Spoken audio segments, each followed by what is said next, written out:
Welcome to Creepy, the best horror storyteller on YouTube. I had just come back to England after having been some years in India and was looking forward to meet my friends, among whom there was none I was more anxious to see than Sir Francis Lynton.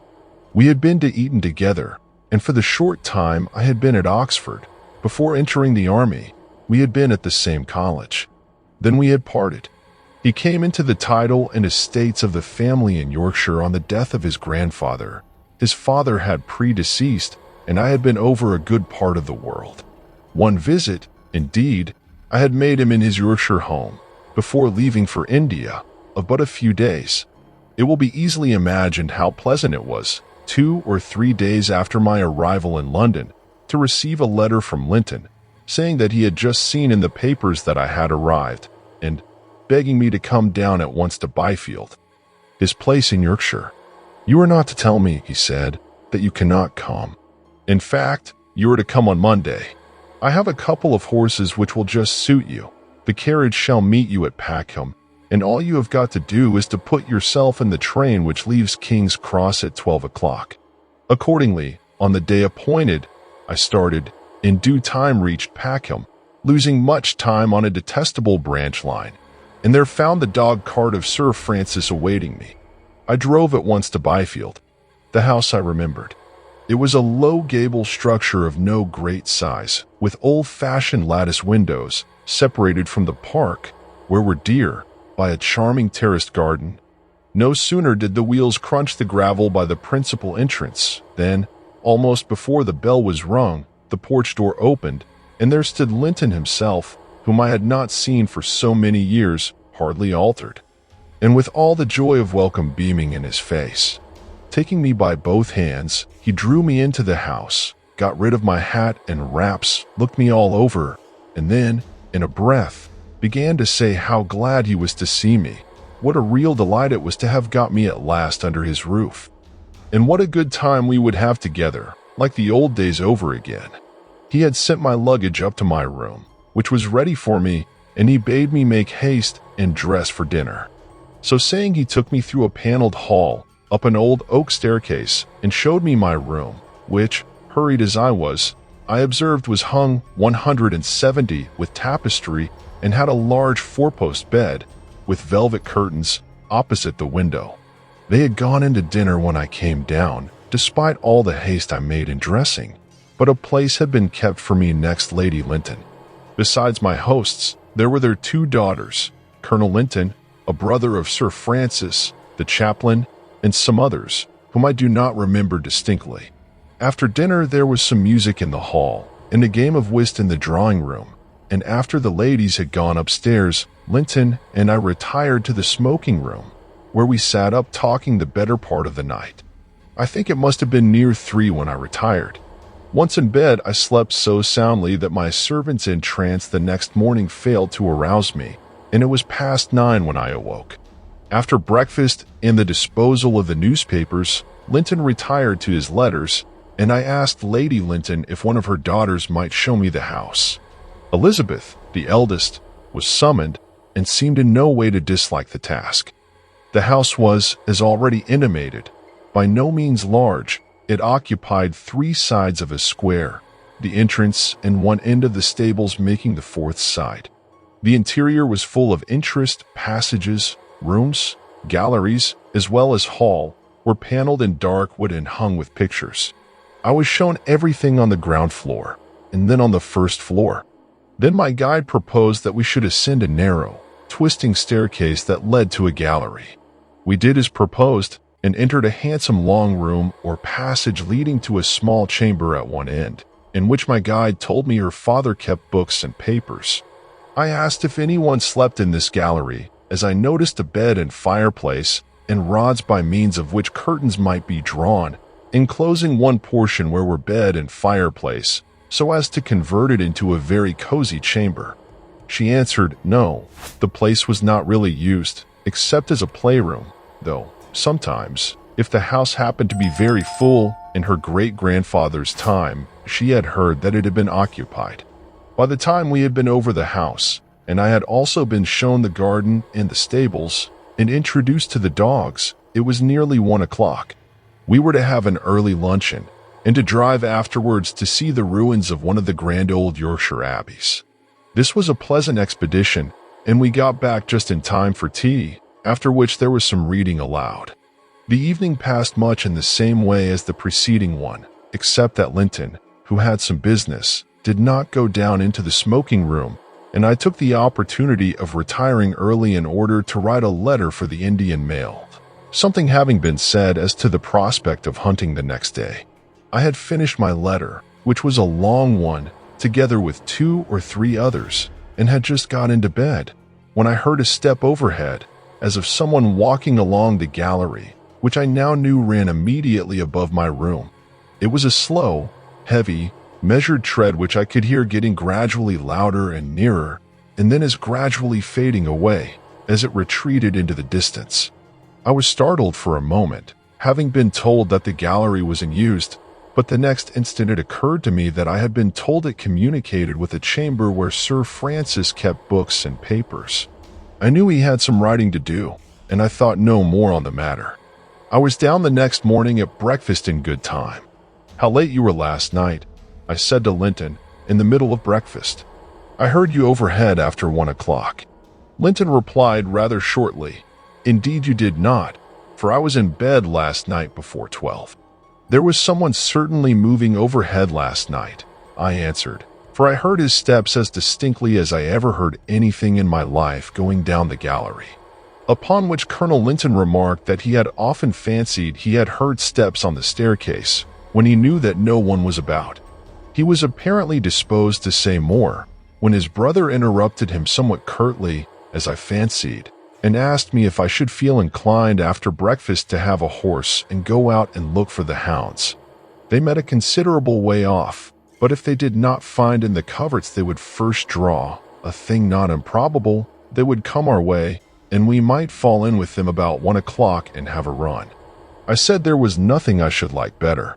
Lynton mounted me on a very nice chestnut, and the rest of the party having gone out shooting, and the young ladies being otherwise engaged, he and I started about 11 o'clock for our ride. It was a beautiful day, soft, with a bright sun, one of those beautiful days which so frequently occur in the early part of November. On reaching the hilltop where Lynton had expected to meet the hounds, no trace of them was to be discovered. They must have found it once and run in a different direction. At 3 o'clock, after we had eaten our sandwiches, Lynton reluctantly abandoned all hopes of falling in with the hounds, and said we would return home by a slightly different route. We had not descended the hill before we came on an old chalk quarry and the remains of a disused kiln. I recollected the spot at once. I had been here with Sir Francis on my former visit, many years ago. "Why, bless me," said I, "do you remember, Lynton, what happened here when I was with you before?" There had been men engaged removing chalk, and they came on a skeleton under some depth of rubble. We went together to see it removed, and you said you would have it preserved till it could be examined by some ethnologist or anthropologist, any one of those dryas dusts, to decide whether the remains were dolichocephalous or brachycephalous, whether British, Danish, or modern. What was the result? Sir Francis hesitated a moment, and then answered, "It is true. I had the remains removed." "Was there an inquest?" "No. I had been opening some of the tumuli on the Wolds. I had sent a crouched skeleton and some skulls to the Scarisborough Museum. This I was doubtful about, whether it was a prehistoric interment, in fact, to what date it belonged. No one thought of an inquest. On reaching the house, one of the grooms who took the horses, in answer to a question from Lynton, said that Colonel and Mrs. Hampshire had arrived about an hour ago, and that, one of the horses being lame, the carriage in which they had driven over from Castle Frampton was to put up for the night. In the drawing room, we found Lady Lynton pouring out tea for her husband's sister and her husband, who, as we came in, exclaimed, "We have come to beg a night's lodging." It appeared that they had been on a visit in the neighborhood, and had been obliged to leave at a moment's notice in consequence of a sudden death in the house where they were staying, and that, in the impossibility of getting a fly. Their hosts had sent them over to Byfield. We thought, Mrs. Hampshire went on to say, that as we were coming here the end of next week, you would not mind having us a little sooner, or that, if the house were quite full, you would be willing to put us up anywhere till Monday and let us come back later." Lady Lynton interposed with the remark that it was all settled, and then, turning to her husband, added, "But I want to speak to you for a moment." They both left the room together. Lynton came back almost immediately, and, making an excuse to show me, on a map in the hall, the point to which we had ridden, said, as soon as we were alone, with a look of considerable annoyance, "I am afraid we must ask you to change your room. Shall you mind very much? I think we can make you quite comfortable upstairs in the gallery, which is the only room available. Lady Lynton has had a good fire lit. The place is really not cold, and it will be only for a night or two. Your servant has been told to put your things together, but Lady Lynton did not like to give orders to have them actually moved before my speaking to you. I assured him that I did not mind in the very least, that I should be quite as comfortable upstairs, but that I did mind very much their making such a fuss about a matter of that sort with an old friend like myself. Certainly nothing could look more comfortable than my new lodging when I went upstairs to dress. There was a bright fire in the large grate, an armchair had been drawn up beside it, and all my books and writing things had been put in, with a reading lamp in the central position, and the heavy tapestry curtains were drawn, converting this part of the gallery into a room to itself. Indeed, I felt somewhat inclined to congratulate myself on the change. The spiral staircase had been one reason against this place having been given to the Hampshires. No lady's long dress trunk could have mounted it. Sir Francis was necessarily a good deal occupied in the evening with his sister and her husband, whom he had not seen for some time. Colonel Hampshire had also just heard that he was likely to be ordered to Egypt, and when Lynton and he retired to the smoking room, instead of going there I went upstairs to my own room to finish a book in which I was interested. I did not, however, sit up long and very soon went to bed. Before doing so, I drew back the curtains on the rods, partly because I like plenty of air where I sleep, and partly also because I thought I might like to see the play of the moonlight on the floor in the portion of the gallery beyond where I lay, and where the blinds had not been drawn. I must have been asleep for some time, for the fire, which I had left in full blaze, was gone to a few sparks wandering among the ashes, when I suddenly awoke with the impression of having heard a latch click at the further extremity of the gallery. Where was the chamber containing books and papers? I had always been a light sleeper, but on the present occasion I woke at once to complete and acute consciousness, and with a sense of stretched attention which seemed to intensify all my faculties. The wind had risen, and was blowing in fitful gusts round the house.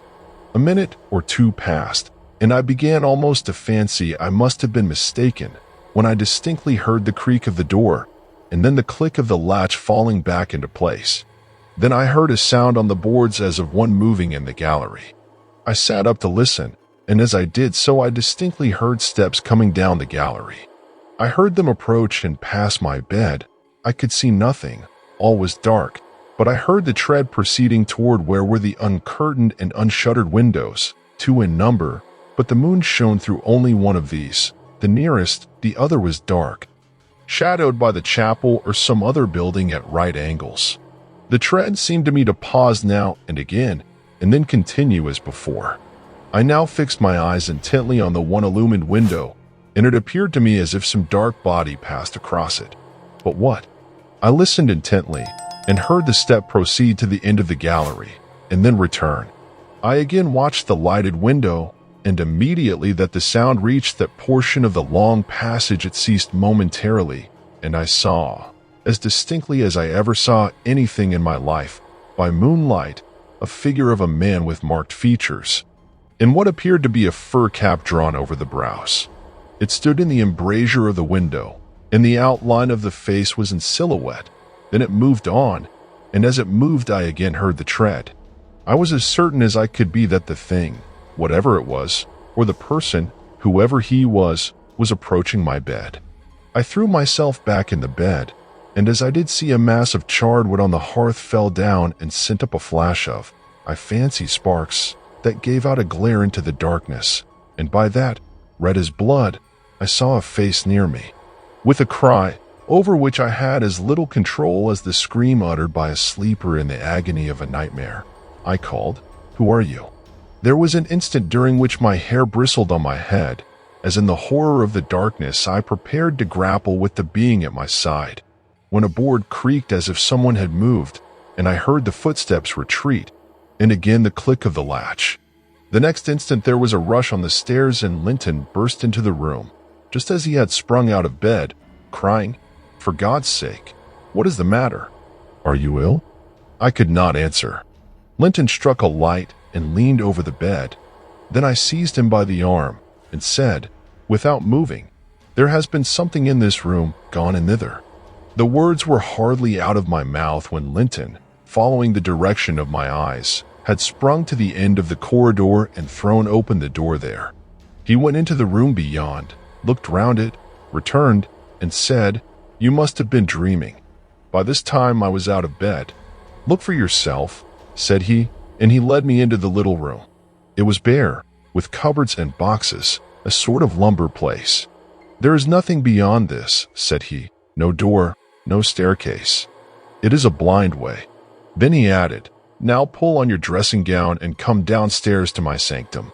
I followed him, and after he had spoken to Lady Lynton, who was standing with the door of her room ajar in a state of great agitation, he turned to me and said, "No one can have been in your room. You see, my and my wife's apartments are close below, and no one could come up the spiral staircase without passing my door. You must have had a nightmare." Directly you screamed, I rushed up the steps and met no one descending, and there is no place of concealment in the lumber room at the end of the gallery. Then he took me into his private snuggery, blew up the fire, lighted a lamp, and said, "I shall be really grateful if you will say nothing about this. There are some in the house and neighborhood who are silly enough as it is. You stay here, and if you do not feel inclined to go to bed, read. Here are books. I must go to Lady Lynton, who is a good deal frightened, and does not like to be left alone." He then went to his bedroom. Sleep, as far as I was concerned, was out of the question, nor do I think Sir Francis and his wife slept much, either. I made up the fire, and after a time took up a book, and tried to read, but it was useless. I sat absorbed in thoughts and questionings till I heard the servants stirring in the morning. I went to my own room, left the candle burning, and got into bed. I had just fallen asleep when my servant brought me a cup of tea at 8 o'clock. At breakfast, Colonel Hampshire and his wife asked if anything had happened in the night, as they had been much disturbed by noises overhead, to which Lynton replied that I had not been very well and had an attack of cramp, and that he had been upstairs to look after me. From his manner, I could see that he wished me to be silent, and I said nothing accordingly. In the afternoon, when everyone had gone out, Sir Francis took me into his snuggery and said, "Halifax, I am very sorry about that matter last night. It is quite true, what my brother said, that steps had been heard about this house, but I never gave heed to such things, putting all noises down to rats. But after your experiences, I feel that it is due to you to tell you something, and also to make to you an explanation. There was no one in the room at the end of the corridor, except the skeleton that was discovered in the chalk pit when you were here many years ago. I confess I had not paid much heed to it. My archaeological fancies passed. I had no visits from anthropologists. The bones and skull were never shown to experts, but remained packed in a chest in that lumber room. I confess I ought to have buried them, having no more scientific use for them, but I did not, on my word. I forgot all about them, or, at least, gave no heed to them. However, what you have gone through, and have described to me, has made me uneasy, and has also given me a suspicion that I can account for that body in a manner that had never occurred to me before." After a pause, he added, "What I am going to tell you is known to no one else, and must not be mentioned by you, anyhow, in my lifetime. You know now that, owing to the death of my father when quite young, I and my brother and sister were brought up here with our grandfather, Sir Richard. He was an old, imperious, hot-tempered man. I will tell you what I have made out of a matter that was a mystery for long, and I will tell you afterwards how I came to unravel it. My grandfather was in the habit of going out at night with a young underkeeper, of whom he was very fond, to look after the game and see if any poachers, whom he regarded as his natural enemies, were about.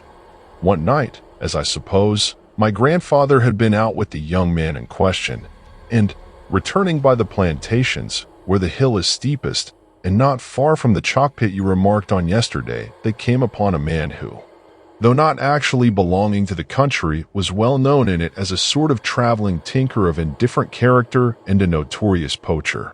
Mind this, I am not sure it was at the place I mentioned. I only now surmise it. On the particular night in question, my grandfather and the keeper must have caught this man setting snares.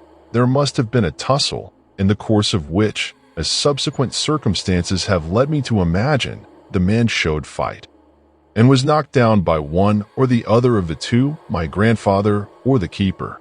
I believe that after having made various attempts to restore him, they found that the man was actually dead.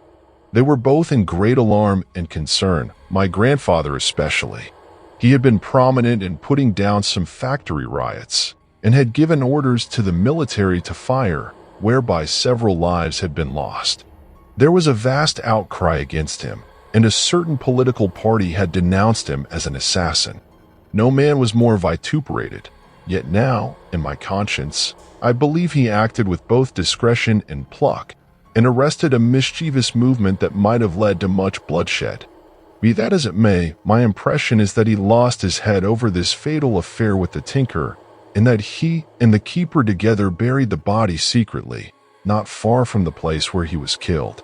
I now think it was in the chalk pit, and that the skeleton found years after there belonged to this man. Good heavens!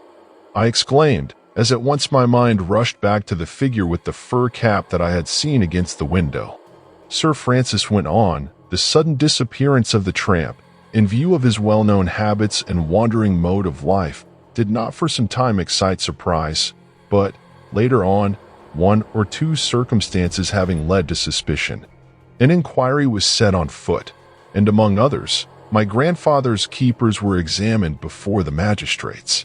It was remembered afterwards that the underkeeper in question was absent at the time of the inquiry, my grandfather having sent him with some dogs to a brother-in-law of his who lived upon the moors, but whether anyone noticed the fact, or if they did, preferred to be silent.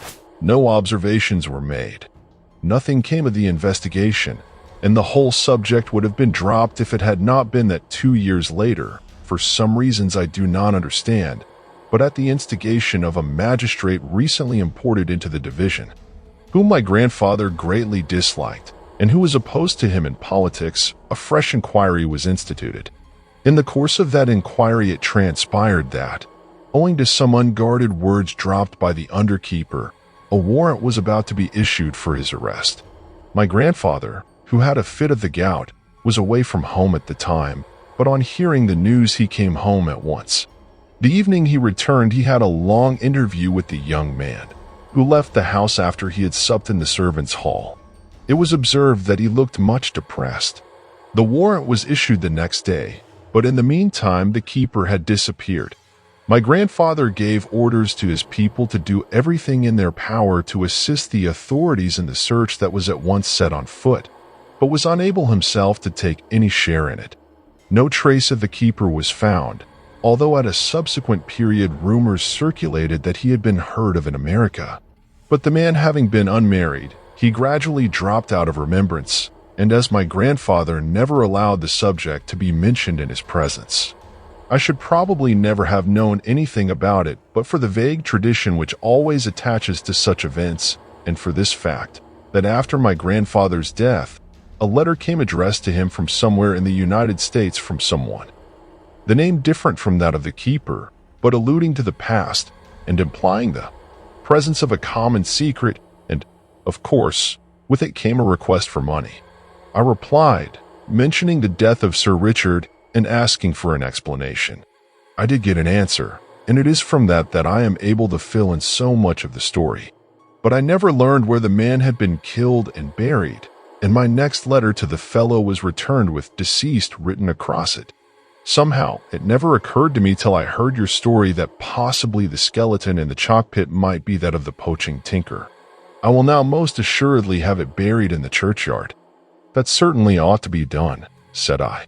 "And," said Sir Francis, after a pause, "I give you my word, after the burial of the bones, and you are gone, I will sleep for a week in the bed in the gallery, and report to you if I see or hear anything. If all be quiet, then, well, you form your own conclusions." I left the day after. Before long I got a letter from my friend, brief, but to the point, all quiet. "Old boy, come again." Thank you for watching. Please like, share, and subscribe for more similar horror stories.